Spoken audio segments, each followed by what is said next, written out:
The rain hammered against the floor-to-ceiling windows of the 42nd floor as Natasha Coleman pressed her ear closer to the conference room door. Her heart pounded so hard she was sure it would give her away.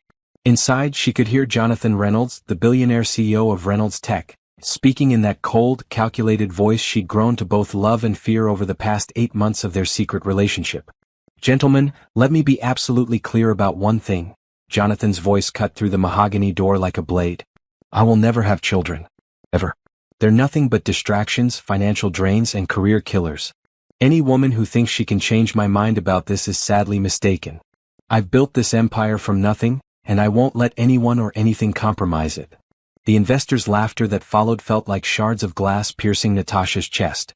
She stumbled backward, her hand instinctively moving to her still flat stomach where, just that morning, a pregnancy test had confirmed her worst fears. 2 pink lines. Positive. Pregnant with Jonathan Reynolds' child. Her legs felt like jelly as she made her way back to her desk in the executive assistant pool. The office building seemed to spin around her as she sank into her chair, staring blankly at the computer screen that displayed Jonathan's schedule for the next week. Board meetings, investor calls, charity galas where he played the part of the eligible bachelor while secretly spending his nights in her bed.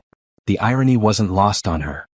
Here she was, a 26-year-old African-American woman who'd worked her way up from the mailroom to become one of the most trusted assistants in the company, and she'd fallen for the one man who just declared children to be his greatest enemy. The same man who whispered sweet words in her ear during their stolen moments together, who made her believe that maybe, just maybe, their different worlds could somehow merge. Natasha's phone buzzed with a text from Jonathan. "My office. No. Need to review tomorrow's presentation." She looked at the message with fresh eyes, seeing it for what it really was. A summons. Not a request from a lover, but an order from a boss to his employee. How had she been so blind? How had she convinced herself that what they had was real when he'd never once mentioned love, never once suggested their relationship could be anything more than secret encounters in his penthouse or quick meetings in hotels across the city? Standing on shaky legs, Natasha smoothed down her navy blue dress and walked toward Jonathan's corner office. Each step felt heavier than the last. The pregnancy symptoms she'd been attributing to stress over the past few weeks suddenly made perfect sense. The morning nausea, the exhaustion, the way certain smells made her stomach turn. Her body had been trying to tell her what her heart refused to accept. Jonathan's office was a monument to success.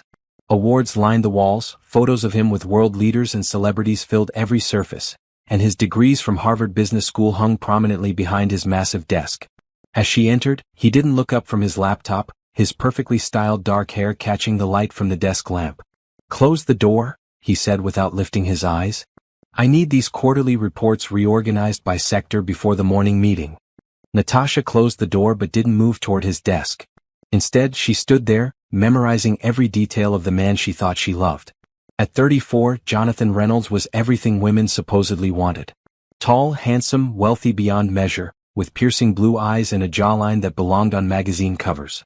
But as she watched him type away, completely absorbed in his work, she saw him clearly for the first time. He was cold. Empty. A man so focused on building his empire that he'd forgotten how to be human. "The reports, Natasha," he said, finally looking up with slight irritation. "I don't have all night." "I heard you in the conference room," she said quietly, her voice barely above a whisper. Jonathan's expression didn't change. "Which part?" "The part about never wanting children. About them being distractions and financial drains." A small smile played at the corners of his mouth. "Ah, that. Yes, well, the investors needed to understand my position. There are too many successful men who've lost focus because they got tied down with families. I won't make that mistake." The casual cruelty of his words hit her like a physical blow. "And what about us, Jonathan? What about what we have?" For the first time since she'd entered his office, Jonathan gave her his full attention. He leaned back in his leather chair, studying her face with the same analytical expression he used when reviewing profit margins. "What we have is convenient," he said finally. "You're intelligent, beautiful, and discreet. But let's not pretend it's more than it is. We're both adults. We both understand the boundaries." Natasha felt tears prick at her eyes, but she refused to let them fall. Not here. Not in front of him. What if those boundaries changed? What if something happened that forced you to reconsider? Jonathan's laugh was sharp and humorless. "Nothing could change my mind about this, Natasha. Nothing. I've worked too hard to get where I am to let anything derail my plans now. The weight of his words pressed down on her chest like a concrete slab. She wanted to tell him right then and there about the baby growing inside her, wanted to see if his coldness would crack even slightly when faced with the reality that his convenient arrangement had produced the very thing he despised most. But looking at his face, seeing the absolute certainty in his eyes, she knew it would be pointless. Worse than pointless. It would be cruel to both herself and the child she was carrying. "You're right," she said, surprising herself with how steady her voice sounded. "Boundaries are important." Jonathan nodded approvingly and turned back to his laptop. "Good. Now about those reports." "Actually," Natasha interrupted, "I think I need to reassess some boundaries of my own." She turned and walked out of his office, leaving Jonathan calling her name behind her. But she didn't stop. She couldn't stop. Because if she paused for even a moment, if she looked back at him sitting there in his perfect office surrounded by his perfect life, she might lose the courage to do what she knew she had to do. Back at her desk, Natasha opened her personal laptop and began typing her resignation letter. Her hands trembled as she chose each word carefully, professionally, giving no indication of the turmoil raging inside her. She would finish out the week, she decided. Long enough to tie up loose ends and transfer her responsibilities, but not long enough to start showing or to risk Jonathan discovering her secret. The baby inside her was barely the size of a grape, but already she felt fiercely protective of this tiny life. This child would never know the sting of being called a distraction or a financial drain by their own father. She would make sure of that. As the city lights twinkled below and the rain continued to pound against the windows, Natasha made a promise to herself and to the baby she carried. They would disappear. They would start fresh somewhere far from Jonathan Reynolds and his empire of coldness. And somehow, some way she would build a life for them both that was filled with all the love and warmth that Jonathan's world lacked. The resignation letter sat on her screen, cursor blinking at the end of the final paragraph. All she had to do was print it, sign it, and her life would change forever. But as she reached for the mouse to click print, doubt crept in. Was she making the right choice? Should she fight for what they had, try to change his mind? Then she remembered his words, "Nothing could change my mind about this. Nothing." She clicked print. The morning sickness hit Natasha like a freight train at exactly 7:15 a.m., just as she was reviewing Jonathan's schedule for the day. She barely made it to the executive washroom before her stomach emptied itself, leaving her weak and shaking as she gripped the marble countertop. "Are you all right in there?" called Patricia, one of the senior accountants, from outside the stall. "Fine," Natasha managed, though her voice sounded hollow even to her own ears. "Just something I ate." But it wasn't something she ate, and they both knew it. For the past week, since she'd submitted her resignation letter, Natasha had been fighting a losing battle against her body's rebellion. The pregnancy symptoms were getting stronger, more persistent, as if the baby was demanding acknowledgement even as she tried to pretend everything was normal.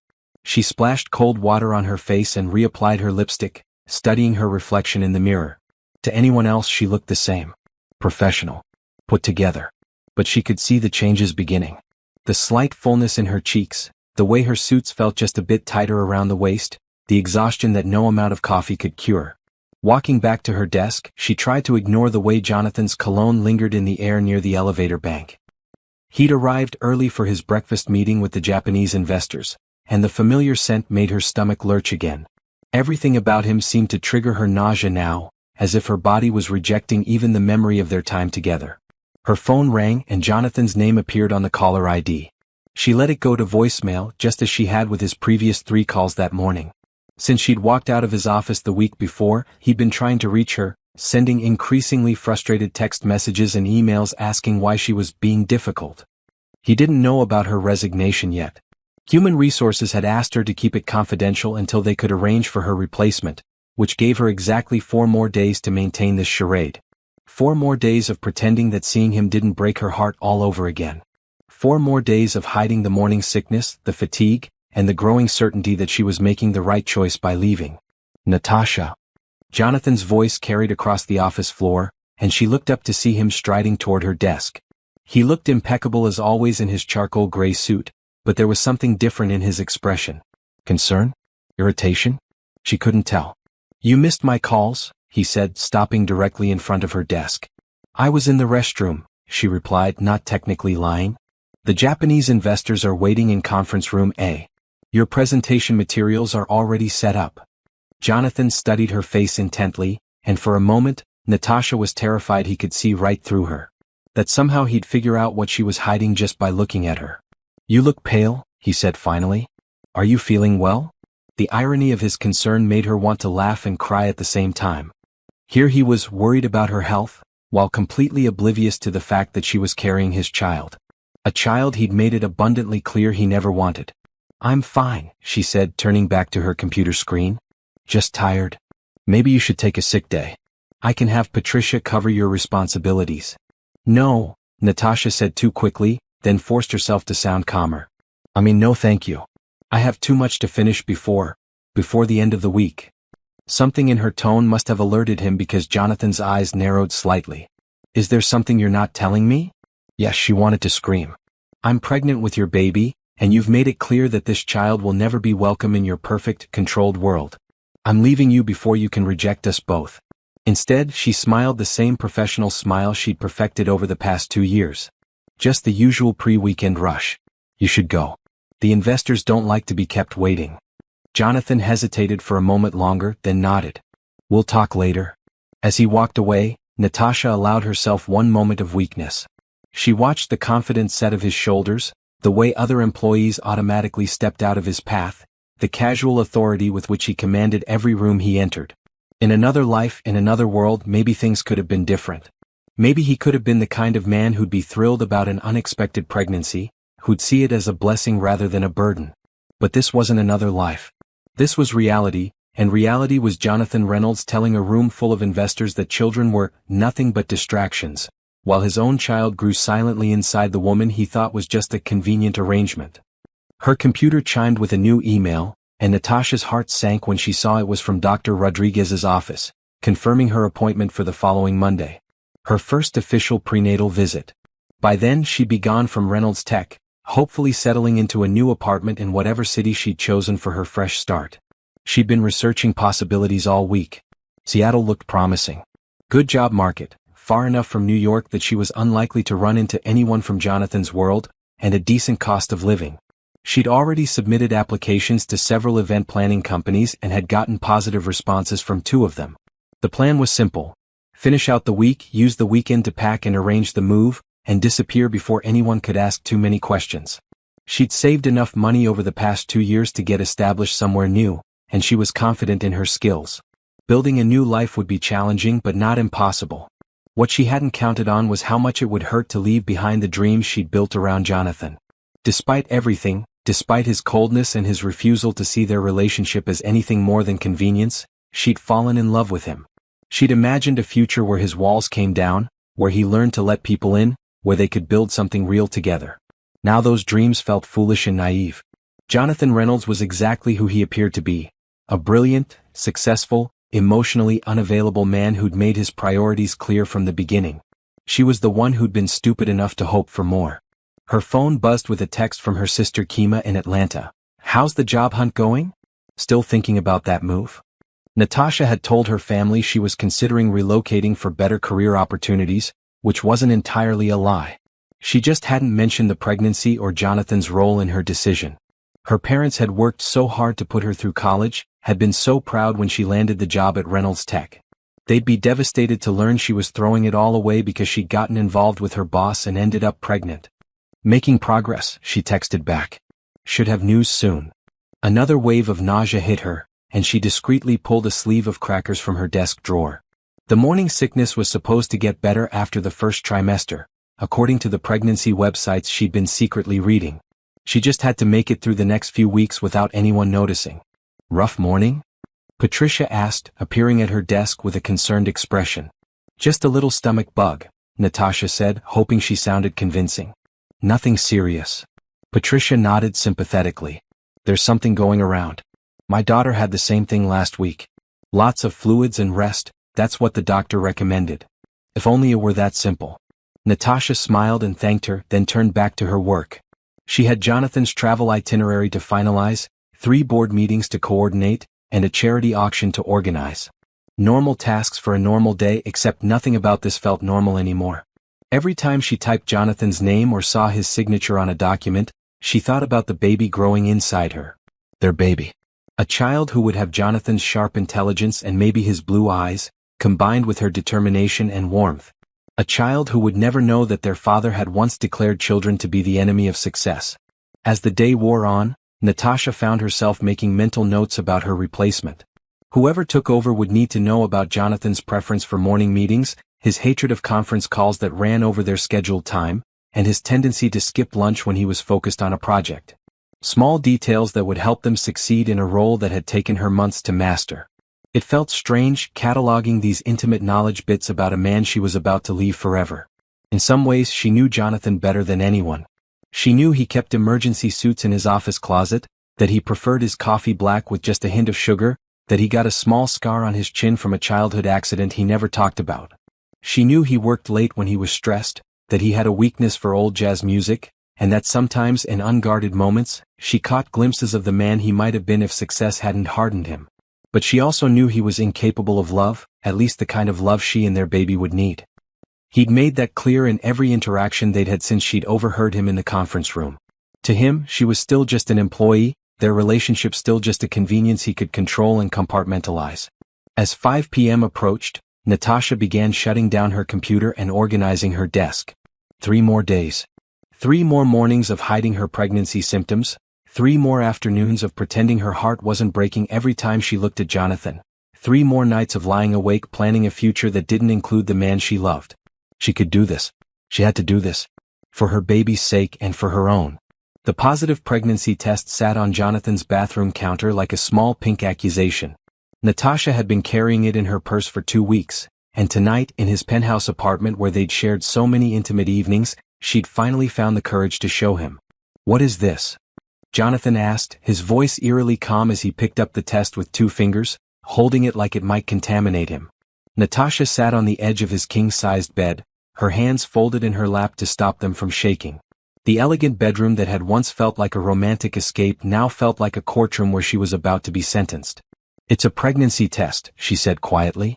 "It's positive." Jonathan set the test down on his nightstand and walked to the floor-to-ceiling windows that overlooked Central Park.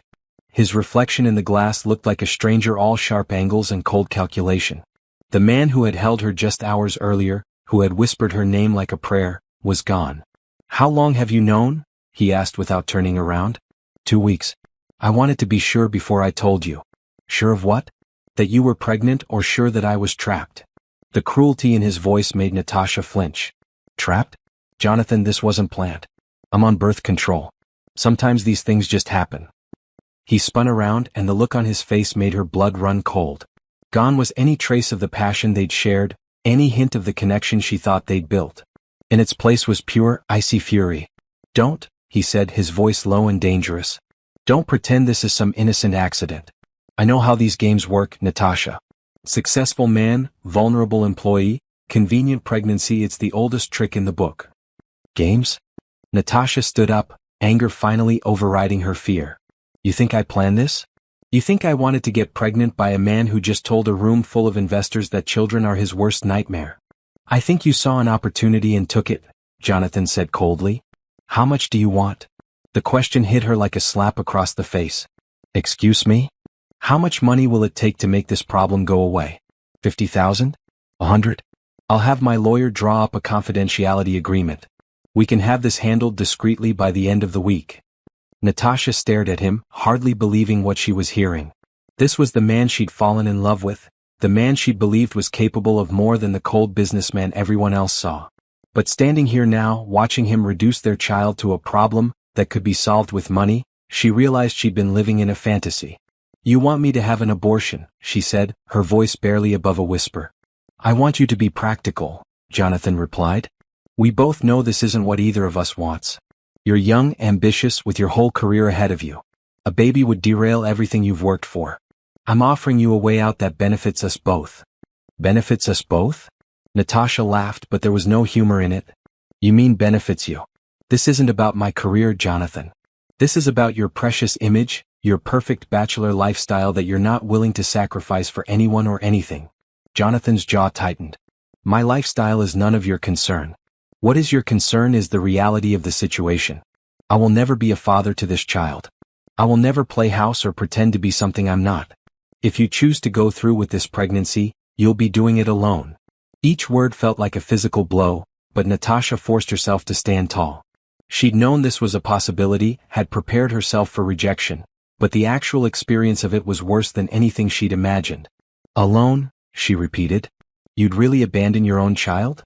It's not my child if I don't want it to be, Jonathan said with chilling finality. Biology doesn't automatically create obligation, Natasha. I never agreed to be a father. I never wanted this responsibility. And I sure as hell won't be blackmailed into it now. Blackmailed? The word came out as a shout, and Natasha didn't care if his neighbors heard. I'm not blackmailing you. I'm telling the father of my baby that he's going to be a father. And I'm telling you that I'm not interested in playing that role, Jonathan shot back. You can keep it or not keep it, that's your choice. But don't expect me to pretend this changes anything between us. The casual cruelty of his words, keep it or not keep it, as if their baby was nothing more than an unwanted purchase, broke something inside Natasha. She'd known Jonathan was emotionally distant, but she'd never seen him be deliberately cruel before. You're right, she said, her voice suddenly steady. This does change everything between us. Because I finally see you for who you really are. Jonathan's expression didn't change. Good. Then we understand each other. We do. Natasha walked to his dresser and picked up the few personal items she'd left there over the months: a hair tie, a small bottle of lotion, a book she'd been reading. Such small things, but they represented all the hope she'd carried for their relationship. Where are you going? Jonathan asked as she headed for the door. Away from you, she said without looking back. And don't worry, you won't be blackmailed or trapped or inconvenienced in any way. You'll never have to see me or think about this problem again. Natasha, wait. Something in his voice made her pause at the bedroom door. When she turned around for just a moment, she thought she saw a flicker of the man she'd fallen in love with. This doesn't have to end badly. We can still maintain a professional relationship. Your job is secure, and I meant what I said about the money. I want to help you handle this situation. Handle this situation, Natasha repeated slowly. Is that what you think this is? A situation to be handled. It's an unexpected complication that requires practical solutions, Jonathan said, slipping back into businessman mode. I'm trying to be generous here. Generous? She shook her head in amazement. You think offering to pay for an abortion is generous? I think offering to solve both our problems is generous, yes. Natasha looked at him one last time, memorizing his face so she'd never forget this moment. Never forget how easily he'd dismissed their child, their relationship, her feelings. Never forget how little she'd actually meant to him. Goodbye, Jonathan, she said. And for what it's worth, this baby will never need anything from you. Not your money, not your name, and definitely not your version of generosity. She walked out of his penthouse and didn't look back, even when she heard him call her name one last time. In the elevator, she finally allowed herself to cry, not for the relationship that was over, but for the man she'd thought Jonathan could become, the father she'd hoped he might be. By the time she reached the lobby, the tears had stopped. She had a baby to think about now, a future to plan that didn't include Jonathan Reynolds or his world of cold calculations and convenient arrangements. It would be hard, raising a child alone, but it would be better than raising one with a father who saw them as nothing more than a problem to be solved. Walking out into the New York night, Natasha placed a protective hand over her still flat stomach and made a promise to the child growing inside her. Their baby would be loved, wanted, and cherished in ways Jonathan Reynolds was apparently incapable of understanding. And someday, when their child asked about their father, she'd find a way to explain that some people just weren't capable of love, but that didn't mean they weren't worthy of it. The resignation letter in her purse suddenly felt like a lifeline rather than a defeat. Tomorrow she'd submit it officially, and then she'd start building the life she and her baby deserved. A life filled with all the warmth and love that Jonathan's world lacked. 4 years had passed since Natasha Coleman had walked out of Jonathan Reynolds' penthouse, and the woman who now stood in her Seattle event planning office was barely recognizable as the heartbroken assistant who'd fled New York. Success suited her. Her company, Elegant Affairs, had grown from a one-woman operation run out of her studio apartment to a thriving business with 12 employees and a client list that included some of Seattle's most prominent families and corporations. "Mommy, can we have pancakes for breakfast tomorrow?" asked Sophia, tugging on Natasha's navy blue blazer as she tried to finish reviewing the final details for Saturday's wedding reception. "We had pancakes yesterday, sweetheart," Natasha said, automatically smoothing her daughter's curly hair. "How about we make fruit smoothies instead?" "Can mine be purple?" asked Lucas, looking up from his coloring book at the small table Natasha had set up in the corner of her office for days when the children had to come to work with her. Purple smoothies sound perfect, she agreed, then turned to her third child. What about you, Caleb? What color smoothie do you want? 7-year-old Caleb, the self-appointed leader of the triplets, considered this seriously. Green. With extra spinach. I'm trying to grow taller than Tommy Henderson. Natasha smiled, her heart swelling with the familiar mixture of love and pride that her children never failed to inspire. At 7 years old, each of them had developed distinct personalities that amazed her daily. Sophia was the artist, always drawing or building elaborate structures with blocks. Lucas was the scientist, constantly asking questions about how things worked and conducting experiments that usually resulted in spectacular messes. And Caleb was the protector, serious beyond his years and fiercely loyal to his siblings. None of them knew about their father. As far as the triplets were concerned, their family was complete exactly as it was. Natasha had told them their daddy lived far away and couldn't be with them, which was true enough. She'd promised herself that when they were older, if they asked more specific questions, she'd find a way to explain without destroying their sense of security. All right, troops, she said, closing her laptop. Auntie Rebecca will be here any minute to take you home for dinner. I just need to finish one more client call, and then I'll be right behind you. Rebecca Martinez had been Natasha's salvation during those early years in Seattle. A single mother herself, she'd become both business partner and surrogate sister, helping Natasha navigate the challenges of building a career while raising 3 small children. Her son Tyler was the same age as the triplets, and the 4 children had grown up more like siblings than friends. Is this about the big wedding on Saturday? Sophia asked, her dark eyes bright with curiosity. All 3 children had inherited Natasha's warm brown eyes, but their facial structure and the way they tilted their heads when thinking came from somewhere else entirely. Natasha tried not to think about where. Yes, it's going to be beautiful, Natasha said. 200 guests dancing under the stars and a cake taller than Mommy. Taller than you? Lucas gasped in amazement. That's a really tall cake. Before Natasha could respond, Rebecca appeared in the doorway, her arms loaded with takeout bags. Who's ready for tacos? She announced, and the triplets erupted in cheers, their questions about tall cakes temporarily forgotten. You're a lifesaver, Natasha said as Rebecca helped the children gather their backpacks and art supplies.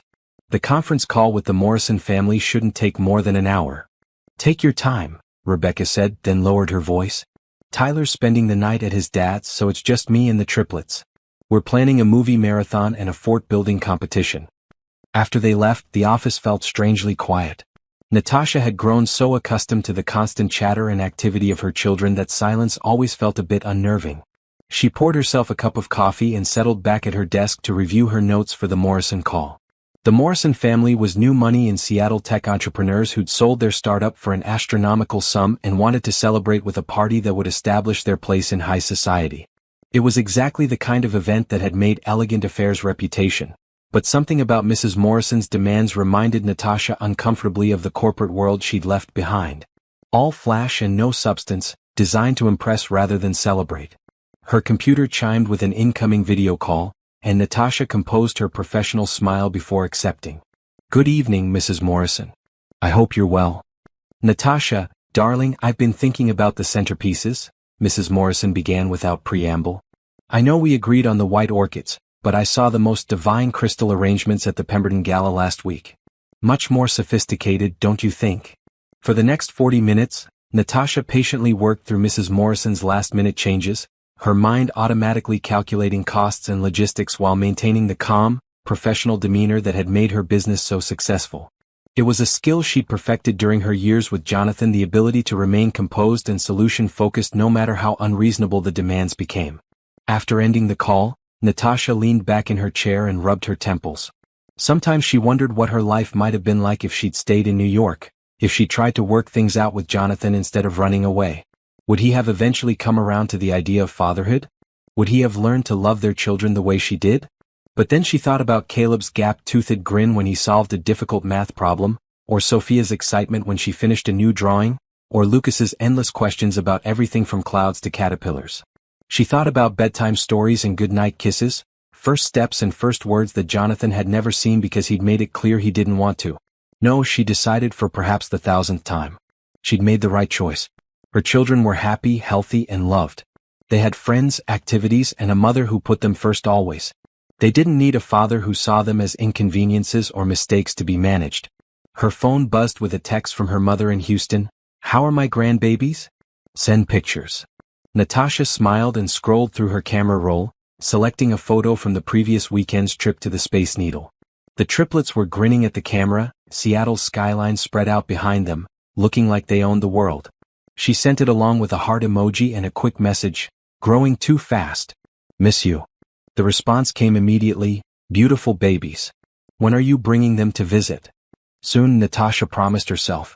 When the business was a little more stable, when she could afford to take time off without worrying about losing clients. Her parents had been incredibly supportive when she'd arrived in Seattle pregnant and alone, never asking too many questions about the father or judging her choices. They'd helped financially during those first difficult months and had been a constant source of emotional support ever since.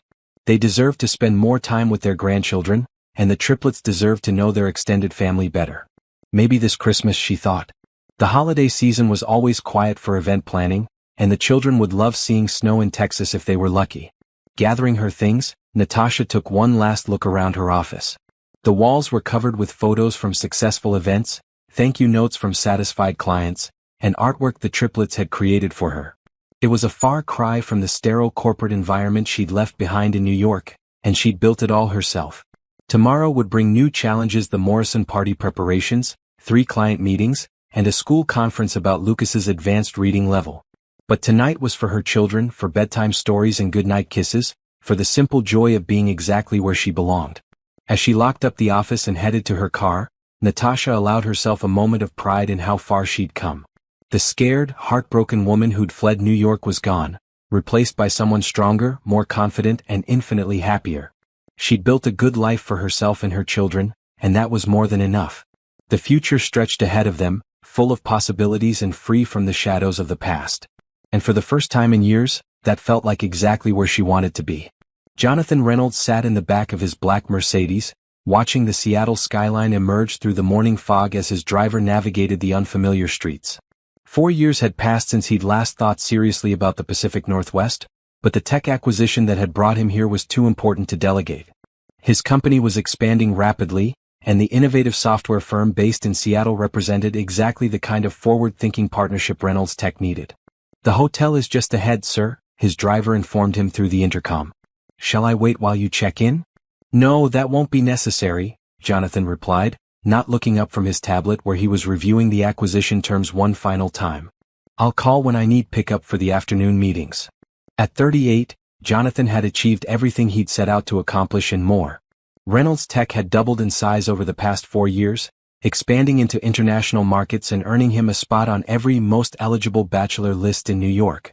His penthouse had been featured in Architectural Digest, his yacht was moored in the Hamptons, and his calendar was booked solid with business meetings, charity galas, and social events that reinforced his status as one of the city's most successful entrepreneurs.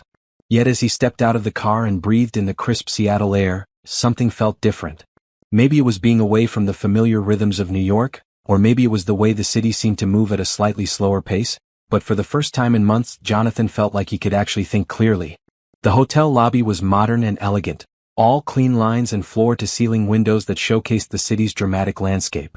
As he waited for the desk clerk to process his reservation, Jonathan found himself studying the other guests. Families with young children heading out for sightseeing adventures, business travelers like himself, couples holding hands as they planned their day together. When had he stopped noticing families? When had the sight of parents with their children become something he filtered out entirely, like background noise that didn't concern him? The thought was uncomfortable, so he pushed it aside and focused on getting settled into his suite. An hour later, after a quick shower and change of clothes, Jonathan decided to walk to his first meeting rather than call for his driver.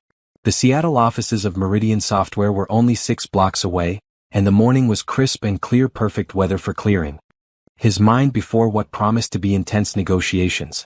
He'd made it 3 blocks when he saw her. At first, it was just a glimpse through the window of a small coffee shop, a woman with familiar posture, the way she held her head slightly tilted while listening to someone speak. Jonathan's steps slowed, then stopped entirely as recognition hit him like a physical blow. Natasha. She was sitting at a corner table, dressed in a professional cream-colored blouse and navy blazer, her hair styled in a sleek bob that was shorter than he remembered but somehow more sophisticated. She looked good. More than good. She looked successful, confident, genuinely happy in a way that made his chest tighten unexpectedly. Across from her sat an older woman who appeared to be a client, based on the portfolio of photographs spread between them on the table. Natasha was explaining something, her hands moving expressively as she spoke, and even through the glass, Jonathan could see the passion and expertise in her presentation. She'd always been good at her job when she worked for him, but this was different.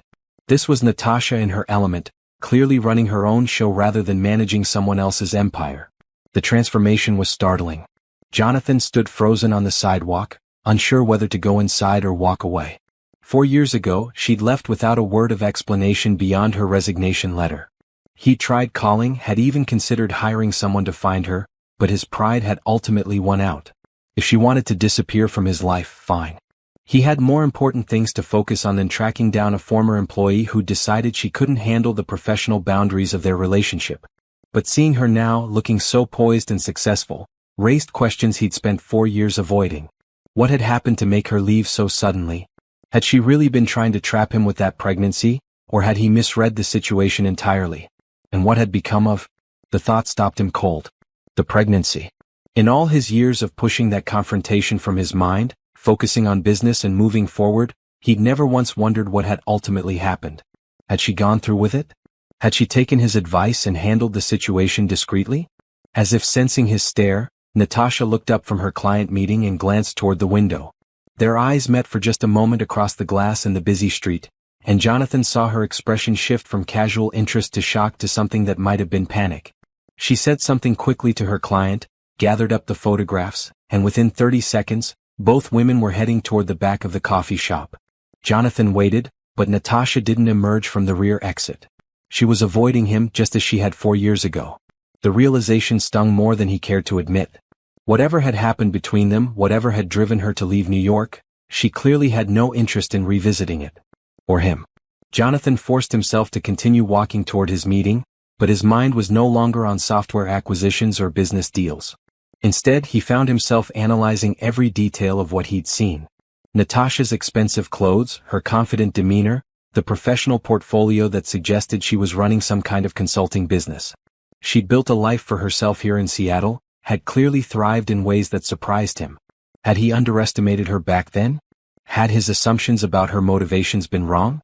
The Meridian Software offices occupied the top 3 floors of a gleaming downtown high-rise, and the view from the conference room was spectacular. But Jonathan found himself distracted throughout the morning meetings, his attention wandering to thoughts of dark eyes and a familiar smile glimpsed through a coffee shop window. Mr. Reynolds? The voice of Meridian's CEO brought him back to the present. Did you have any questions about the development timeline? No, Jonathan said quickly, hoping his distraction hadn't been too obvious. The timeline looks reasonable. I'd like to review the staffing projections once more, but overall, I'm impressed with what your team has accomplished. The rest of the meeting proceeded smoothly, but Jonathan's mind kept drifting back to Natasha. What were the chances that she'd ended up in Seattle, the exact city where he had business meetings scheduled? Was it coincidence or was there something else at play? During the lunch break, he found himself walking back toward the coffee shop where he'd seen her, though he wasn't sure what he hoped to accomplish. The afternoon crowd was different tourists and students rather than business people, and there was no sign of Natasha or her client. The barista, a young man with intricate tattoos covering both arms, looked up as Jonathan approached the counter. What can I get you? Actually, I'm wondering if you know someone who comes in here regularly. Woman, early 30s, African American, very professional. She was here this morning meeting with a client. The barista's expression grew cautious. I can't give out information about customers, man. Privacy policy. Jonathan pulled out his wallet and placed a $100 bill on the counter. I'm not asking for personal information. I just want to know if she runs a business here in Seattle. We used to work together in New York. The money disappeared quickly, and the barista glanced around to make sure his manager wasn't watching. You talking about Natasha? She's got that event planning company, right? Comes in here a lot for client meetings. Elegant something. Elegant Affairs?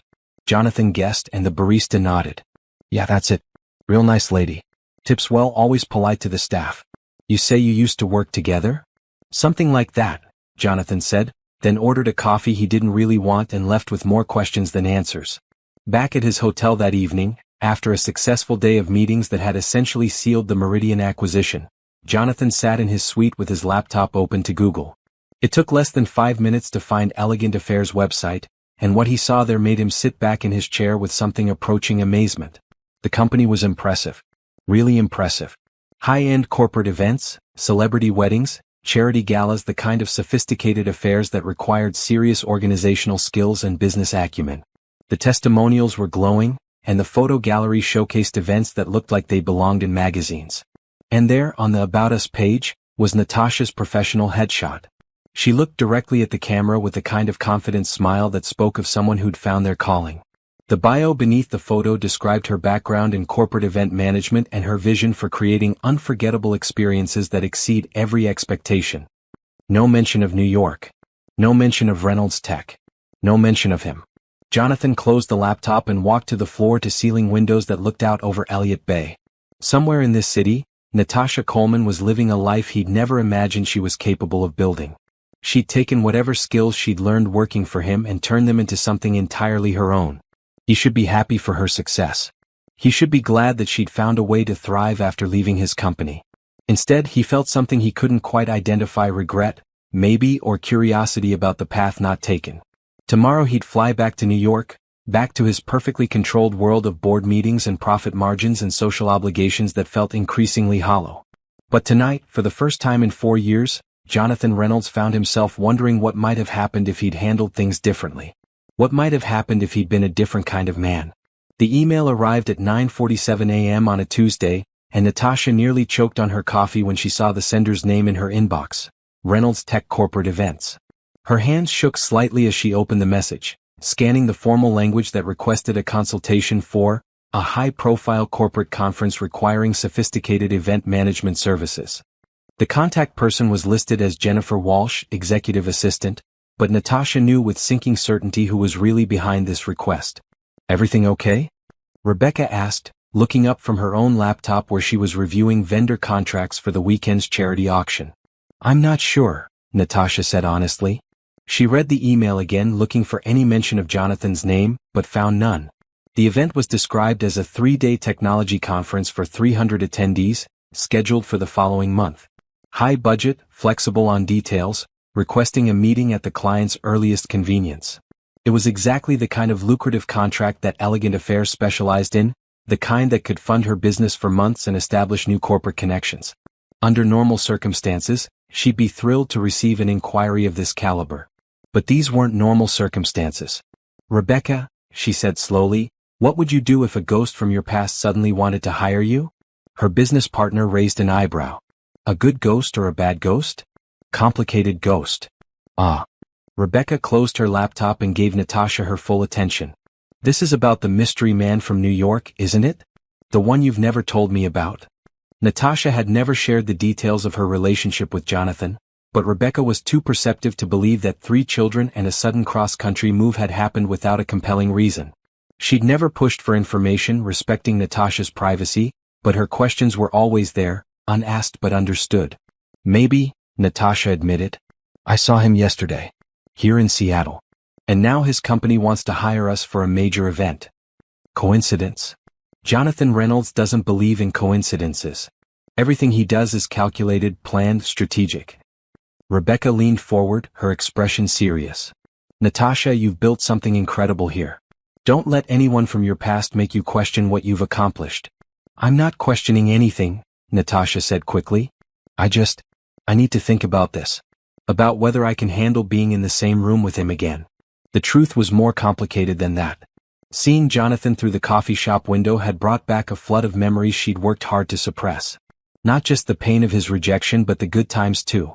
The late nights working together on presentations, the way he'd looked at her when he thought no one was watching, the brief moments when his carefully constructed walls had come down. She'd loved him once.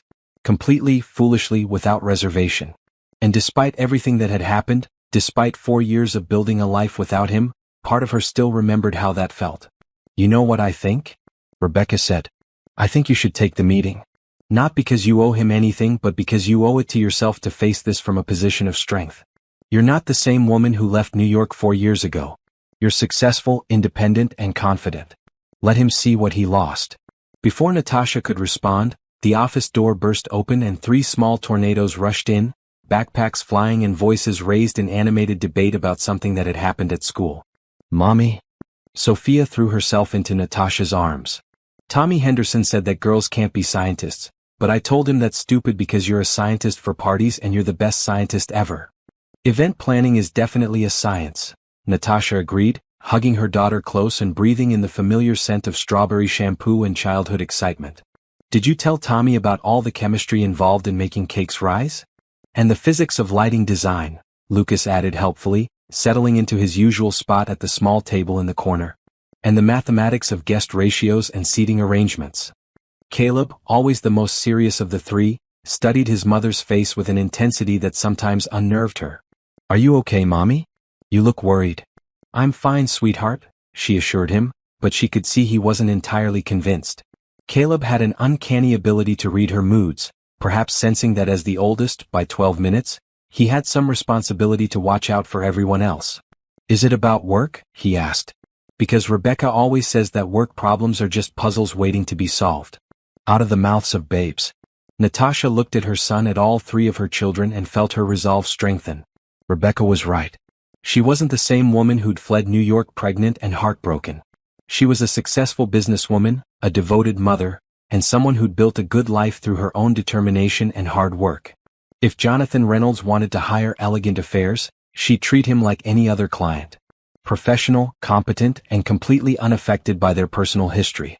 She could handle one business meeting with her ex-lover. She'd handled much more difficult things over the past 4 years. "You're absolutely right, Caleb," she said, kissing the top of his head. "Work problems are just puzzles. And Mommy is very good at solving puzzles." She turned back to her computer and typed a response to the Reynolds Tech inquiry, her fingers steady on the keyboard. "Dear Ms. Walsh, thank you for your interest in Elegant Affairs. We would be happy to discuss your upcoming conference needs. I have availability for a consultation this Thursday at 2 p.m. or Friday at 10 a.m. Please let me know which time works better for your schedule. I look forward to hearing from you. Best regards, Natasha Coleman, President, Elegant Affairs." Professional. Polite. Completely neutral. Perfect. She hit send before she could second-guess herself, then turned her attention back to her children, who were deep in a discussion about their upcoming school science fair projects. Sophia wanted to demonstrate how different types of music affected plant growth. Lucas was planning an experiment involving homemade volcanoes and various chemical reactions, and Caleb was researching the engineering principles behind bridge construction. "Can we work on our projects tonight?" Sophia asked. "I want to start playing different songs for my plants." "Of course," Natasha said. "Right after homework and dinner." As the afternoon wore on, Natasha found herself stealing glances at her email, waiting for a response from Reynolds Tech. When it finally came, her heart rate spiked despite her best efforts to remain calm. "Dear Miss Coleman, Thursday at 2 p.m. works perfectly. The meeting will be held at the Four Seasons Hotel, Executive Conference Room B. Please plan for approximately 2 hours to discuss the full scope of the project. Thank you for your flexibility. Best regards, Jennifer Walsh, Executive Assistant to Jonathan Reynolds, Reynolds Tech." There it was. His name in black and white, confirming what she'd already known. Jonathan Reynolds wanted to meet with her, and he wasn't bothering to hide behind his assistant's identity anymore. Natasha closed her laptop and took a deep breath. Thursday was 2 days away. 2 days to prepare herself mentally and emotionally for seeing the father of her children again. 2 days to decide exactly how much she was willing to reveal about the life she'd built without him. Because one thing was certain. Jonathan Reynolds was about to discover that Natasha Coleman was no longer the woman he remembered. And depending on how the meeting went, he might be in for a few surprises of his own. The thought should have terrified her. Instead, for the first time since receiving that email, Natasha found herself smiling. Let him see what he'd walked away from. Let him see what she'd become despite his rejection. And let him wonder, just for a moment, what might have been different if he'd made better choices 4 years ago. Thursday couldn't come soon enough. The Four Seasons Executive Conference Room B was exactly what Natasha had expected, all polished mahogany and floor-to-ceiling windows with a view of Elliott Bay that probably cost more per hour than most people made in a day. She arrived 10 minutes early, as was her custom, and used the time to arrange her presentation materials and steady her nerves. At exactly 2 p.m., the door opened and Jonathan Reynolds walked in. For years had been kind to him. If anything, he looked better than she remembered, more mature, more confident, with just a hint of silver at his temples that added to his already considerable presence. He wore a perfectly tailored charcoal suit that probably cost more than most people's cars, and his blue eyes were as sharp and calculating as ever. But there was something else there too, something she couldn't quite identify. Uncertainty? Regret? Whatever it was gone so quickly she might have imagined it. "Natasha," he said, his voice carefully neutral. "Thank you for coming." "Mr. Reynolds," she replied, standing to shake his hand with the same professional courtesy she'd show any potential client. His grip was firm, familiar, and she was proud that her hand didn't tremble. "I understand you're planning a conference. Please sit," he said, gesturing to the chair across from him at the polished table. "And yes, a 3-day technology summit. 300 attendees, high-profile speakers, the kind of event that requires particular attention to detail." Natasha opened her portfolio and pulled out a standard client questionnaire. "Let's start with the basics. What are your target dates?" For the next hour, they went through the motions of a normal business consultation. Jonathan outlined his needs: keynote speakers, breakout sessions, networking events, accommodation arrangements for out-of-town guests. Natasha took notes, asked clarifying questions, and provided preliminary cost estimates with the same professional competence that had made Elegant Affairs so successful. It was surreal, sitting across from the father of her children and discussing catering options and audio-visual requirements as if they were strangers. But it was also empowering. She could do this. She could be in the same room with Jonathan Reynolds and maintain her composure, her professionalism, her dignity. "The preliminary budget looks reasonable," she said, closing her portfolio. "I'll have a detailed proposal to you by early next week, assuming you decide to move forward with Elegant Affairs." "I've already decided," Jonathan said quietly. "The question is whether you're willing to take on the project." Something in his tone made her look up from her notes. He was watching her with an intensity that reminded her of the man she'd once loved, the one who'd existed beneath the cold businessman facade. "Why wouldn't I be?" she asked. "Because of our history." The words hung in the air between them, heavy with unspoken implications. Natasha set down her pen and met his gaze directly. "Our history is exactly that history," she said. "I'm a professional, Mr. Reynolds. I can separate personal feelings from business obligations." "Can you?" he asked. "Because I'm not sure I can." The admission was so unexpected that Natasha felt her carefully constructed composure waver. This wasn't the Jonathan she remembered, the one who compartmentalized everything and never let emotion interfere with business decisions. "What's this really about?" she asked. "Because I don't believe for a second that you couldn't find a dozen event planning companies in New York to handle your conference." Jonathan was quiet for a long moment, his fingers drumming against the table in a gesture she remembered from their days working together. It meant he was thinking, weighing his words carefully. "I saw you," he said finally, "Monday morning at that coffee shop. You looked successful, happy. I realized I never knew what happened to you after you left." "I built a life," Natasha said simply. "Just like I told you I would." "And the pregnancy?" The question she'd been dreading hung between them like a live wire. Natasha felt her heart rate spike, but she kept her expression neutral. "What about it? Did you handle it? The way we discussed?" The clinical coldness of his phrasing, "handle it," brought back all the pain of that final confrontation in his penthouse. For a moment, she was 26 again, heartbroken and pregnant and completely alone. "No," she said quietly. "I didn't handle it the way you suggested." Something shifted in Jonathan's expression: surprise, maybe, or something deeper. "You kept the baby." "I kept my baby," she corrected, emphasis on the possessive. "My children. And before you start calculating support payments or worrying about legal complications, let me be clear, they don't need anything from you. We've done just fine on our own." "Children?" Jonathan's voice was barely above a whisper. "As in plural?" Natasha realized her mistake too late. In her anger, she'd revealed more than she'd intended. But there was no taking it back now. "Triplets," she said, lifting her chin defiantly. "Caleb, Sophia, and Lucas. They're 7 years old, brilliant, beautiful, and completely unaware that their father is a billionaire who once called them a problem to be solved." The color drained from Jonathan's face. He sat back in his chair as if she'd physically struck him, his blue eyes wide with shock. "Triplets," he repeated, the word sounding foreign in his mouth. "I have 3 children?" "You have nothing," Natasha said firmly. "I have 3 children. You made your position very clear 4 years ago. Children were distractions, financial drains, career killers. Remember?" Jonathan opened his mouth as if to respond, then closed it again.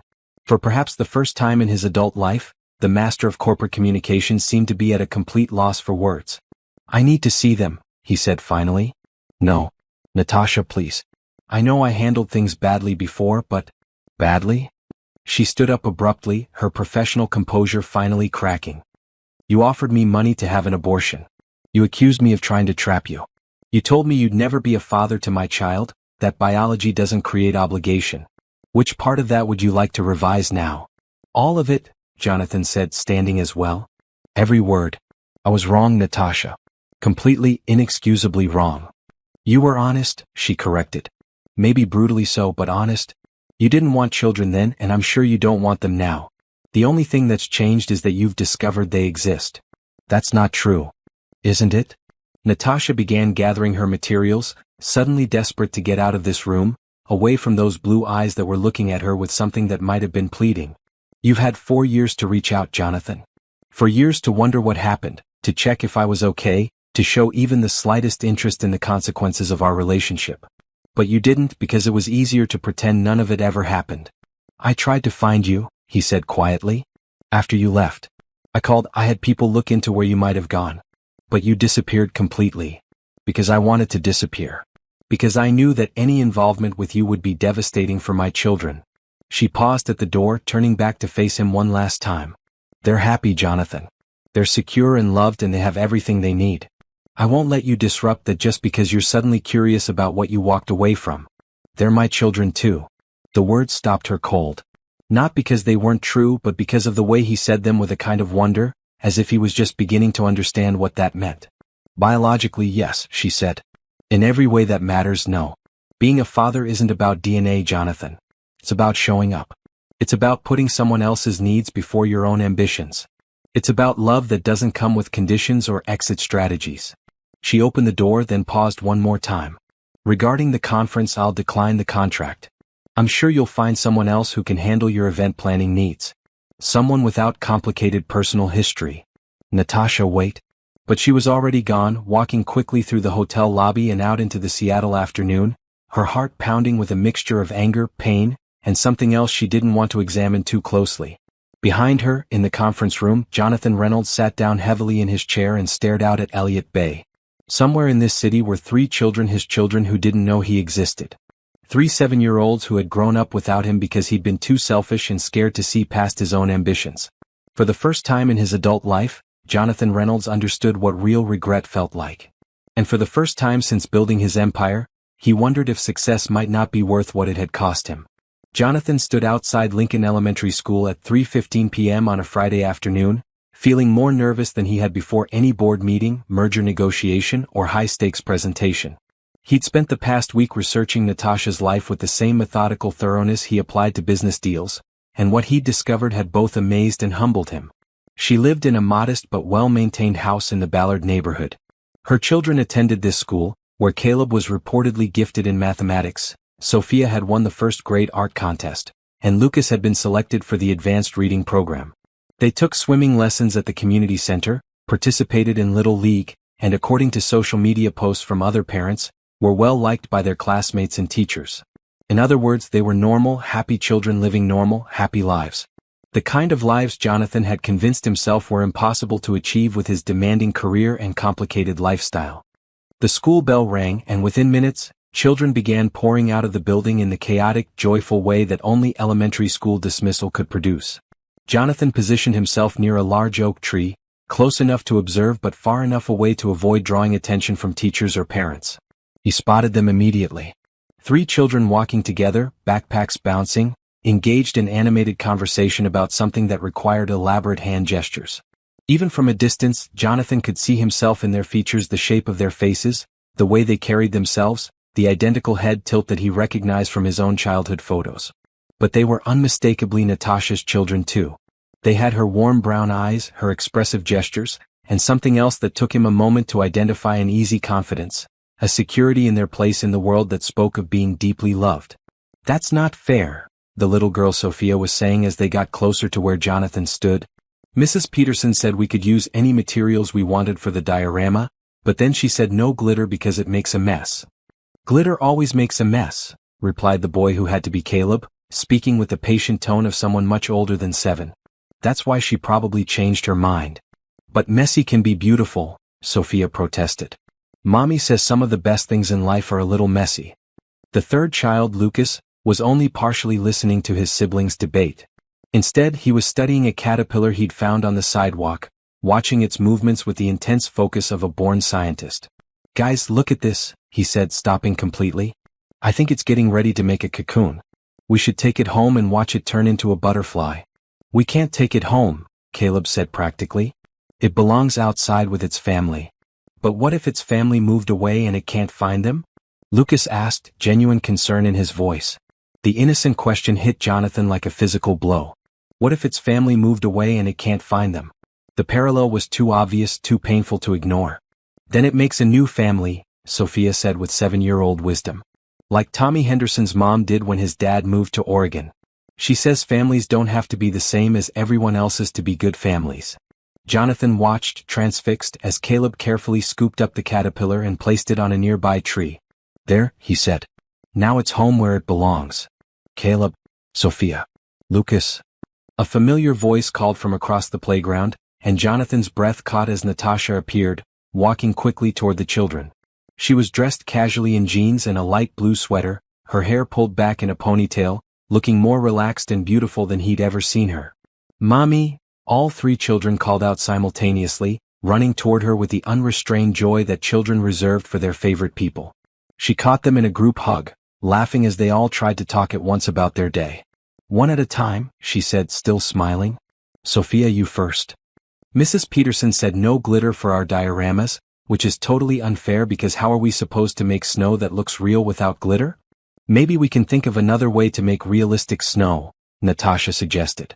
What about cotton balls? Or maybe we could try that fake snow spray we used for Christmas decorations. That's actually better than glitter, Sophia admitted. Glitter gets everywhere and makes Dad sneeze. Jonathan froze. That. But then Sophia continued, and he realized she was talking about someone else entirely. Tyler's dad, I mean. When we were making cards at Rebecca's house last week. Rebecca's house. Jonathan remembered that name from his research. Rebecca Martinez, Natasha's business partner and close friend. Apparently, the children spent time with her family regularly, enough that they considered her boyfriend a father figure of sorts. The casual mention of other male figures in his children's lives stirred something possessive and uncomfortable in Jonathan's chest. These children had grown up with substitute fathers, family friends who'd stepped into roles that should have been his. Lucas, how was the reading group today? Natasha was asking. We read about monarch butterflies, Lucas replied excitedly. Did you know they migrate thousands of miles but they've never been where they're going before? They just know somehow, like they have a map in their brains. That's incredible, Natasha said, and Jonathan could hear the genuine interest in her voice. She wasn't just going through the motions of parental attention, she was truly engaged with her children's discoveries and concerns. And Caleb, she continued, how did the math test go? Easy, Caleb said with quiet confidence. I finished all the word problems and helped Jennifer with the one she was stuck on. That's very kind of you, Natasha said, ruffling his hair. But remember, helping is good, but make sure your friends learn to solve problems themselves too. Jonathan found himself leaning forward, hanging on every word of this ordinary family conversation. This was what he'd missed. Not just birthdays and holidays, but the daily rhythm of raising children, the small victories and concerns, the teaching moments, the simple joy of hearing about their day. Can we stop at the park on the way home? Sophia asked. I want to practice on the monkey bars. For 10 minutes, Natasha agreed. But then we need to get home. Rebecca and Tyler are coming for dinner, and we promised to make that pasta salad Tyler likes. As the small family began walking toward the nearby playground, Jonathan followed at a distance, staying far enough back to avoid detection but close enough to continue observing. He told himself he was just trying to understand the children he'd never known existed, but the truth was simpler and more complicated. He couldn't bring himself to leave. At the playground, he watched Sophia attempt the monkey bars with determined concentration while her brothers cheered her on. He saw Lucas become fascinated with the anthill near the swings, crouching down to observe the insects with scientific intensity. He observed Caleb helping a younger child reach the water fountain, displaying the same protective instincts Jonathan remembered from his own childhood. But mostly he watched Natasha. The way she celebrated Sophia's small victories, answered Lucas's endless questions with patience, and gently guided Caleb when his helpful nature threatened to become overbearing. She was a natural mother, completely at ease in a role that Jonathan had convinced himself was impossible to balance with professional success. Yet here she was, clearly thriving in both areas. Her business was successful enough to afford private school tuition, swimming lessons, and a comfortable lifestyle. Her children were confident, curious, and well-adjusted. She'd managed to achieve everything Jonathan had believed was mutually exclusive career success and family happiness. "Excuse me," a voice said behind him, and Jonathan turned to see a woman in her 40s approaching with concern in her expression. "Are you waiting for someone? I haven't seen you here before." Jonathan realized how his behavior must look a strange man standing alone at a playground watching children. Heat rose in his face as he struggled for an explanation that wouldn't sound suspicious. He started, then stopped. What was he supposed to say? That he was watching his own children, who didn't know he existed? That he was the father who'd abandoned them before they were even born? "Mommy?" Caleb's voice carried across the playground, and Jonathan looked over to see the boy running toward Natasha with obvious excitement. "There's a man over there who looks just like us." Jonathan's blood turned to ice as 3 pairs of brown eyes, Natasha's eyes, turned in his direction. Even from across the playground, he could see the shock and anger that crossed her face as she recognized him. "Kids, come here right now," she called, her voice sharp with authority. Sophia abandoned the monkey bars and Lucas left his anthill, both responding immediately to the urgency in their mother's tone. Jonathan watched helplessly as Natasha gathered her children close, speaking to them in low, urgent tones. Whatever she was saying, it was clearly instructions about staying close and not talking to strangers. All 3 children nodded solemnly, their earlier playfulness replaced by the kind of seriousness that meant their mother was worried. Natasha walked toward him with determined steps, her children trailing behind her like protective shadows. When she got close enough for conversation, her voice was low and furious. "What are you doing here?" "I wanted to see them," Jonathan said quietly, acutely aware of 3 pairs of curious eyes studying him intently. "I needed to see them." "By stalking them at their school?" Natasha's voice was barely controlled. "By lurking around playgrounds like some kind of predator?" "It's not like that," Jonathan protested. I needed to understand what I'd missed. What they're like." "Mommy," Sophia said tentatively, "who is this man?" "Caleb's right, he does look like us." Jonathan's heart nearly stopped. She saw the resemblance. His daughter, seeing him for the first time in her life, had immediately noticed that they shared the same features. Natasha looked down at her children, her expression softening slightly. "This is Mr. Reynolds," she said carefully. "He's someone Mommy used to work with a long time ago." "Before we were born?" Lucas asked with typical childhood curiosity. "Yes," Natasha said. "Before you were born." Caleb, the most serious of the 3, studied Jonathan with an intensity that was unnerving. "Why does he look like us if he's just someone you used to work with?" The question hung in the air like a challenge. Jonathan found himself looking into eyes that were identical to his own, seeing intelligence and wariness that reminded him painfully of his own childhood photographs. "Sometimes people just happen to look similar," Natasha said, but her voice lacked conviction. She was clearly struggling with how much truth to share. "Can I talk to you?" Jonathan asked quietly. "Alone? For just a minute?" Natasha hesitated, then nodded toward a bench about 20 feet away. "Kids, stay right here where I can see you. Don't leave this spot." They walked to the bench in tense silence. When they sat down, facing each other but maintaining careful distance, Jonathan could see the exhaustion in Natasha's eyes. "You can't do this," she said without preamble. "You can't just show up and disrupt their lives because you're suddenly curious." "I'm not curious," Jonathan said. "I'm devastated. I'm horrified by what I've missed, what I threw away. I'm desperate to be part of their lives. 4 years too late. I know that. I know I have no right to ask for anything. But Natasha, they're my children too. Doesn't that mean something?" She was quiet for a long moment, watching as Lucas showed his siblings something he'd found in the grass. "It means you contributed half their DNA," she said finally. "It doesn't give you the right to waltz back into their lives whenever it's convenient for you. This isn't about convenience. This is about..." Jonathan struggled for the right words. "This is about realizing that everything I thought I wanted means nothing compared to what I've lost." "You didn't lose anything," Natasha said firmly. "You made a choice. You chose your career, your freedom, your perfect bachelor lifestyle over the possibility of family. You don't get to change your mind now just because you've seen what you're missing." From across the playground, Caleb called out, "Mommy, are you okay? You look sad." The boy's concern for his mother, his protective instincts despite his young age, hit Jonathan like a physical blow. His child was worried about the woman who'd raised him alone, who'd been both mother and father for 7 years. "I'm fine, sweetheart," Natasha called back. "Just talking to Mr. Reynolds about work stuff." "Boring grown-up talk," Sophia declared with 7-year-old authority, then returned to her exploration of the playground equipment. "They're incredible," Jonathan said quietly. "They're everything I never knew I wanted."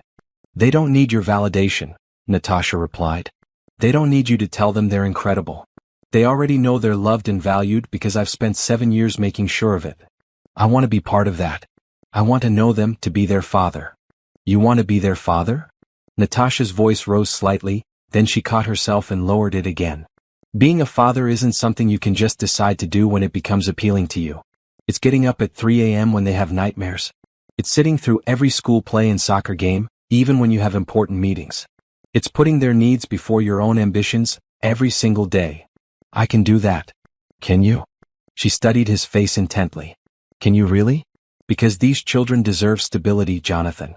They deserve someone who's going to stick around when things get difficult, when the novelty wears off, when being a parent interferes with your business plans." Jonathan met her gaze directly. "I've changed." "Have you?" "Because the man I knew 4 years ago was incapable of putting anyone else's needs before his own. He was brilliant and successful and completely self-centered. What's different now?" The question forced Jonathan to confront truths he'd been avoiding. What was different? What had really changed besides his sudden awareness that he had children? "I don't know," he admitted finally. "I don't know if I've changed or if I'm just realizing what I've been missing. But I know I can't walk away again. I know I have to try." Natasha sighed deeply, suddenly looking older than her 30 years. "Trying isn't enough, Jonathan. These children have been through enough uncertainty for one lifetime. If you're going to be part of their lives, it has to be permanent. It has to be unconditional. And it has to be about them, not about what you need or want." "I understand." "Do you?" "Because they're going to ask questions. They're going to want to know why you weren't there before, why mommy never talks about their daddy, why they have a father who's been absent their entire lives. Are you prepared to answer those questions honestly? Are you prepared to take responsibility for the choices you made?" Jonathan looked across the playground at his children, their children, and felt the weight of 7 years of absence pressing down on his chest. How could he possibly explain to them that he'd once been so selfish, so focused on his own success, that he'd walked away from them before they were even born? "I'll find a way," he said.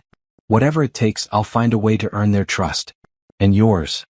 Natasha stood up abruptly. "My trust isn't available for purchase, Jonathan. And neither is their love. Those are things you have to earn through actions, not words." She walked back toward her children, who immediately surrounded her with questions and observations about the playground, the other children, the interesting bug Lucas had discovered. Jonathan watched as she transformed back into the warm, engaged mother he'd been observing, leaving behind the angry, protective woman who'd just confronted him. "Come on, guys," she said, gathering their backpacks. "Time to go home and start dinner." As they began to leave, Caleb looked back at Jonathan with that serious, measuring expression. "Bye, Mr. Reynolds," he said politely, and his siblings echoed the farewell with the automatic courtesy their mother had obviously taught them. "Goodbye," Jonathan replied, his voice rougher than he'd intended. He watched them walk away, his family, the family he'd never known he'd wanted, and for the first time in his adult life, Jonathan Reynolds felt truly, completely alone. But he also felt something else: determination. Whatever it took, however long it required, he was going to find a way to be the father these children deserved. The father he should have been from the beginning. 2 weeks had passed since the playground encounter, and Jonathan had spent every day trying to figure out how to approach the situation differently. He'd canceled 3 business trips, postponed a major acquisition, and done something he'd never done before in his professional life. He'd put his personal life ahead of his business obligations. The revelation that he was capable of such prioritization had been almost as shocking as discovering he had children. He'd also hired a private investigator, not to invade Natasha's privacy, but to understand the full scope of what his children needed. What he'd learned had both impressed and humbled him.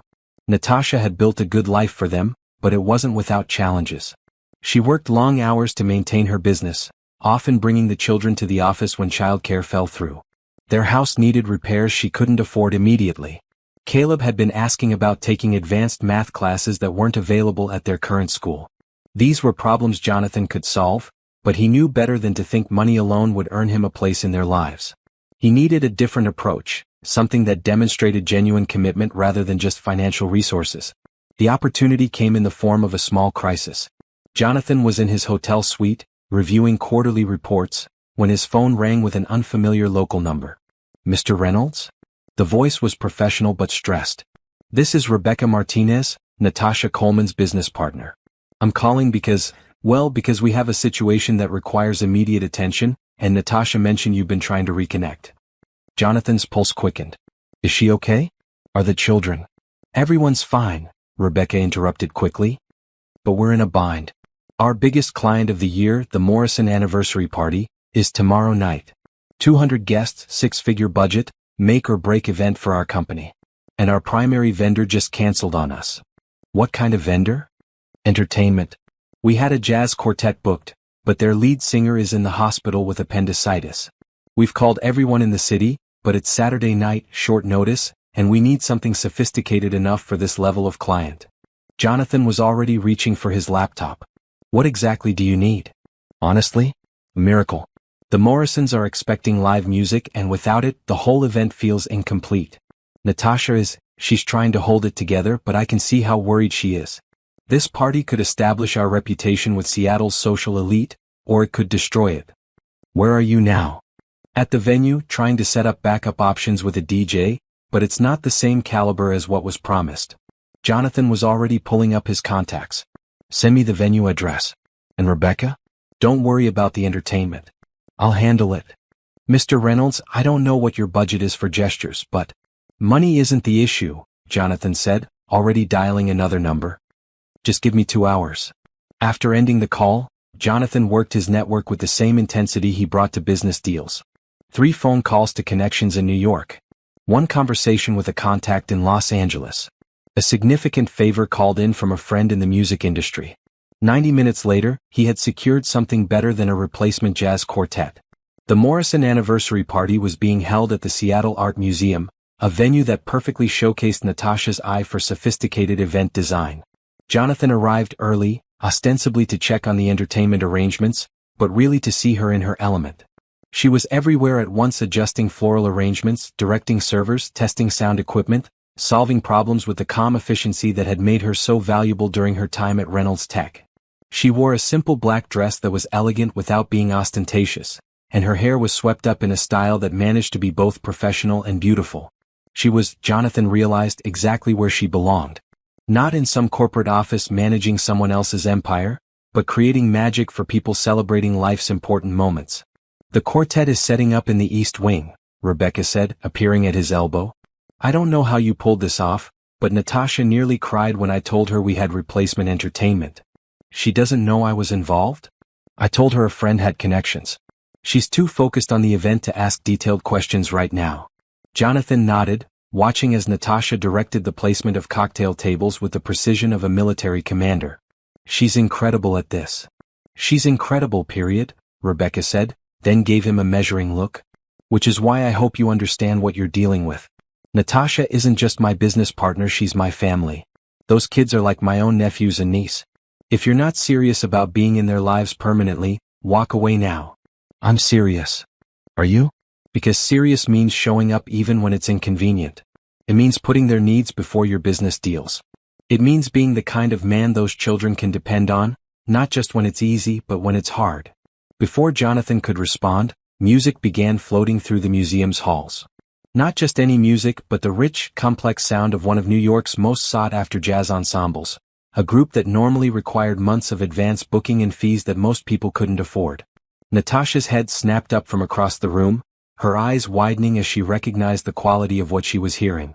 She walked quickly toward the East Wing, Jonathan and Rebecca following at a distance. The Marcus Thompson Quintet was set up near the museum's contemporary art collection, their instruments gleaming under the carefully arranged lighting. Marcus himself, a legendary saxophonist whose albums had won multiple Grammy Awards, was testing the sound levels with the casual professionalism of someone comfortable performing for presidents and billionaires. This is Marcus Thompson," Natasha breathed, staring at the musicians in amazement. "Rebecca, what did this cost?" "It's taken care of," Rebecca said, glancing meaningfully at Jonathan. Your mystery friend has very good connections. What mystery friend? Natasha demanded, but before Rebecca could answer, Marcus Thompson himself approached them. You must be Natasha, he said, extending his hand with genuine warmth. Jonathan told me this was an important event for you. We're honored to be part of it. Natasha's face went through several expressions in rapid succession: confusion, realization, then something that might have been anger.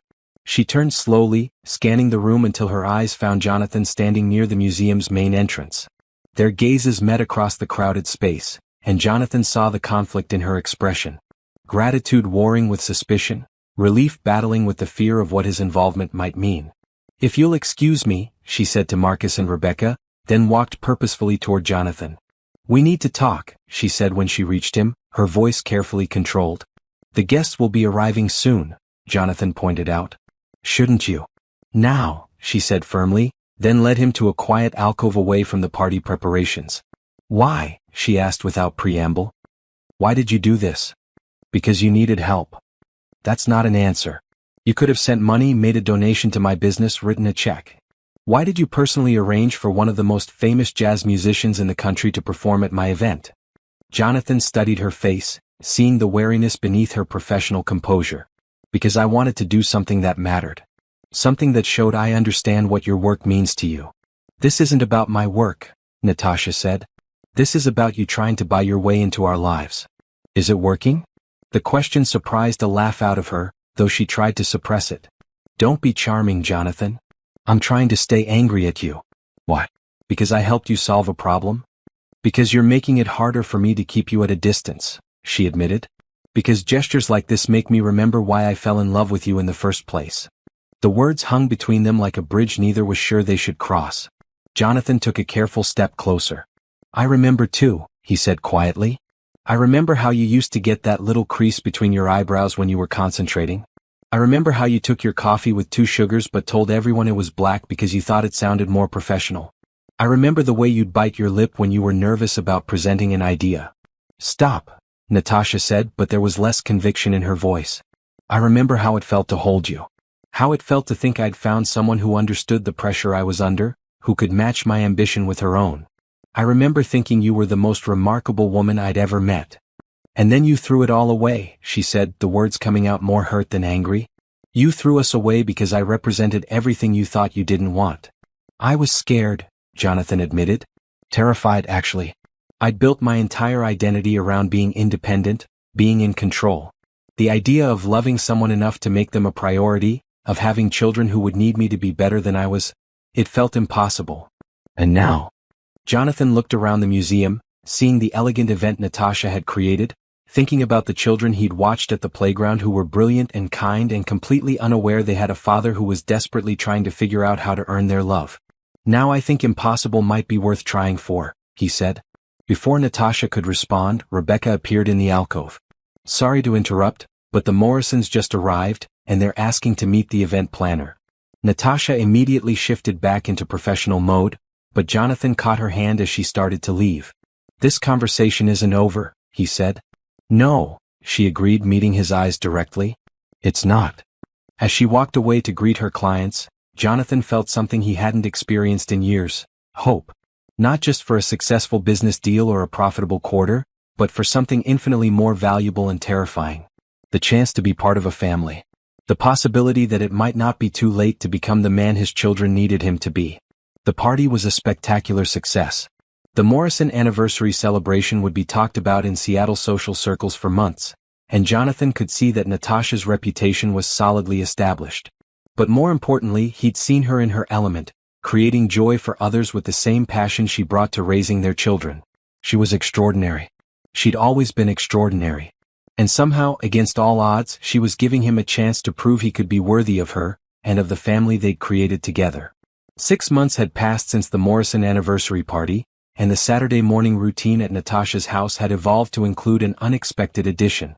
Jonathan sat at the kitchen table, helping Lucas with a science project about solar systems while Sophia showed him her latest artwork and Caleb explained the finer points of long division.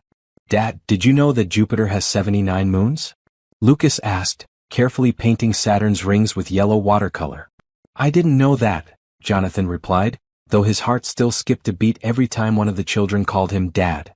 It had started tentatively, after weeks of careful relationship building, and had gradually become as natural as breathing. 79 is a lot, Sophia observed, looking up from her drawing of the family's recent trip to the zoo. That's more moons than we have people in our whole school.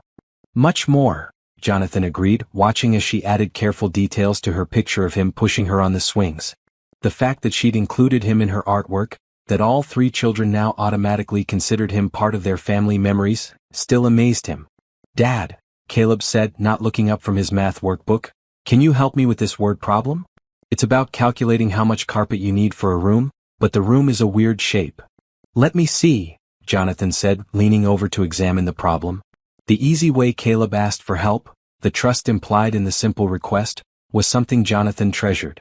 It had taken months for the boy's natural wariness to give way to acceptance, and even longer for that acceptance to become genuine affection.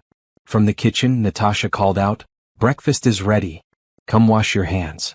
The children abandoned their projects immediately, racing each other to the bathroom sink in the hall. Jonathan began gathering up art supplies and homework materials, marveling at how naturally he'd adapted to the chaos and joy of family life. When Natasha had finally agreed to let him spend time with the children, she'd laid down strict rules. Supervised visits only, no overnight stays, no major decisions without her approval. But gradually, as Jonathan proved his commitment through consistent presence and genuine care, those boundaries had relaxed. He'd been there for Lucas's first Little League home run, cheering louder than any parent in the stands. He'd attended Sophia's school art show, where her painting of their family had won second place. He'd helped Caleb prepare for the district math competition, working through practice problems for hours without complaint. More importantly, he'd been there for the small moments. Bedtime stories and scraped knees, homework help and silly jokes, the 1,000 tiny interactions that built real relationships between parents and children. "Are you staying for breakfast?"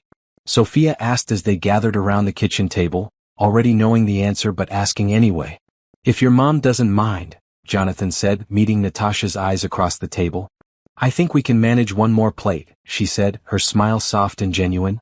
The transformation in their relationship had been gradual but profound. The anger and hurt had given way to cautious cooperation, which had evolved into genuine friendship, and finally into something deeper that neither of them had been brave enough to name. Jonathan had changed in ways that surprised even him. He'd restructured his business schedule to prioritize family time, had learned to delegate responsibilities he'd once insisted on handling personally, and had discovered that success felt meaningless if he had no one important to share it with. More surprisingly, he'd found that being a father came naturally to him. The protective instincts, the desire to encourage their dreams, the fierce love that made everything else seem secondary, it was all there, as if it had been waiting for the right moment to emerge. "Dad," Lucas said around a mouthful of pancakes, "can we go to the Science Museum today? They have a new exhibit about space exploration." "That sounds educational," Jonathan said seriously, then grinned. "Which means it sounds like fun." "And after the museum, can we get ice cream?" Sophia asked hopefully. "Ice cream before lunch?" Natasha protested mildly. "It's Saturday," Caleb pointed out with impeccable 7-year-old logic. "Saturday rules are different from regular rules." "He has a point," Jonathan said, earning grateful looks from all three children. "Besides, we'll work up an appetite walking around the museum." Natasha shook her head in mock resignation. "I'm outnumbered." "Fine, but you're all having salad for dinner." The children cheered their victory, and Jonathan felt that familiar surge of contentment he'd never experienced before becoming part of this family. These moments, ordinary Saturday morning conversations over breakfast, were more valuable to him than any business achievement or financial milestone. After breakfast, as the children got ready for their museum outing, Natasha pulled Jonathan aside. "We need to talk," she said, and his heart skipped nervously. Even after months of building trust, he still worried that she might decide his presence was too disruptive, too complicated. "Is everything okay?" "Everything's more than okay," she said, then took a deep breath. "Jonathan, I need to tell you something. About us, about where this is all heading." He waited, hardly breathing. "I love you," she said simply. "I never stopped loving you, even when I hated you. Even when I was convinced you'd never change, that you'd never be capable of putting family first. I love the man you've become, and I love the father you are to our children." Relief and joy flooded through him with such intensity that he had to sit down on the couch. "Natasha." "I'm not finished," she said, sitting beside him. I also need you to know that this isn't just about the children anymore. Yes, they need you and yes, they love you.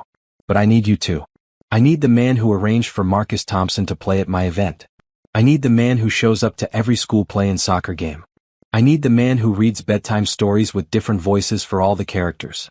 Jonathan reached for her hands, holding them carefully as if they were something precious and fragile. I need you too. All of you. I need this family more than I need to breathe. Then I have a question for you, Natasha said, her voice suddenly formal. Before Jonathan could ask what the question was, she slid off the couch and onto one knee beside the coffee table, pulling a small velvet box from her pocket. Natasha, what are you? Jonathan Reynolds, she said, opening the box to reveal a simple gold band. Will you marry me? Will you be my husband, officially and legally, not just the father of our children but my partner in everything? For a moment, Jonathan was too shocked to speak. In all his imaginings of how this relationship might progress, he'd never considered that she might be the one to propose. But as he looked at her earnest face, her hands trembling slightly as she held the ring, he realized it was perfect. Of course Natasha would take charge of her own future. Of course she'd make the decision when she was ready, not wait for him to decide the timing was right. Yes, he said, his voice rough with emotion. Yes, absolutely yes.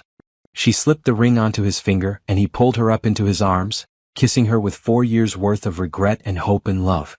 Are you guys getting married? Sophia's voice came from the hallway, where all 3 children had apparently been eavesdropping. We are, Natasha said, still in Jonathan's arms. How do you feel about that? Finally, Caleb said with obvious relief. We were wondering when you were going to figure it out. Can I be the flower girl? Sophia asked, bouncing with excitement. Can we have cake? Lucas added practically. Yes to both, Jonathan said, laughing. But first, who wants to go look at space exhibits? The museum trip was a blur of planets and rockets and interactive displays, but Jonathan's clearest memory was of holding Natasha's hand while their children explored and learned and asked endless questions. This was his family now, officially and completely, and he'd never take a single moment of it for granted. The wedding, 6 weeks later, was a small ceremony in Natasha's backyard, attended by close friends and family. Caleb served as ring bearer, Sophia scattered flower petals with artistic flair, and Lucas read a poem he'd written about stars and families and love that lasts forever. Rebecca served as maid of honor, and in her toast she said, I've watched Natasha build an incredible life for herself and her children. I've seen her succeed in business, excel as a mother, and never compromise her values or her dreams. And now I get to watch her marry someone who finally deserves her, someone who loves her enough to become the man she and these children needed him to be. Jonathan's best man was his brother Michael, who flew in from Boston and who said in his speech, I've known Jonathan my whole life, and I've never seen him happier than he is right now. Some people spend their whole lives looking for success. Jonathan found something better. He found a family worth changing for. But the moment Jonathan treasured most came during the father-daughter dance, when Sophia wrapped her small arms around his neck and whispered, I'm glad you're my real dad now. I've been your real dad since the moment I met you, he whispered back. Now it's just official. Later that evening, after the guests had gone home and the children were finally asleep, Jonathan and Natasha sat on their back porch, still in their wedding clothes, watching the stars appear in the Seattle sky. Any regrets? Natasha asked, curled up against his side. Only one, Jonathan said. I regret that it took me so long to figure out what really mattered. I regret missing the first 7 years of their lives. You can't change the past, she said gently. But you can make sure the future is different. That's exactly what I plan to do, he said, kissing the top of her head. For the rest of our lives. In the house behind them, their children slept soundly, secure in the knowledge that they were loved completely and unconditionally by both their parents. Tomorrow would bring new adventures, new challenges, new opportunities to build the kind of family that put love first and everything else second. Jonathan Reynolds had finally learned what success really meant. It wasn't about money or power or corporate achievements. It was about bedtime stories and family dinners, school plays and scraped knees, the daily choice to put the people you love before everything else in the world. And he'd never been more successful in his life.